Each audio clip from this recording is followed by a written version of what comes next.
ഒറ്റ രാത്രി കൊണ്ട് പ്രകൃതിയുടെ വികൃതിയിൽ നഷ്ടമായത് ഒരു പിടി മനുഷ്യ ജീവനുകളാണ്.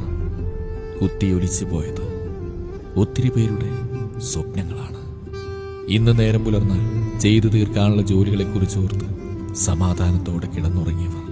പക്ഷേ പലരും ഇന്ന് കണ്ണു തുറന്നില്ല.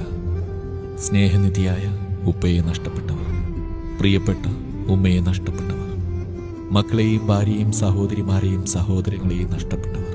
ദുരന്തഭൂമിയിലെ നിലവിളികളും ആർത്തനാദങ്ങളും കണ്ണു നനയിപ്പിക്കുകയാണ് നാഥ. വാർത്തകളിൽ കാണുന്ന ദൃശ്യങ്ങൾ കരള് പിടക്കുന്നതാണ്. സഹിക്കാൻ കഴിയുന്നില്ല. കാണുന്ന നമുക്കിത്ര സങ്കടമുണ്ടെങ്കിൽ അനുഭവിച്ചുകൊണ്ടിരിക്കുന്നവരുടെ അവസ്ഥ എന്തായിരിക്കും? നമ്മുടെ പ്രാർത്ഥനകളിലും നമ്മുടെ പ്രിയപ്പെട്ടവർക്ക് വേണ്ടി നമ്മുടെ കരങ്ങൾ ഉയർത്താം. പ്രകൃതി ദുരന്തങ്ങളെ തൊട്ട് സർവശക്തൻ നമ്മെ കാക്കുമാറാവും.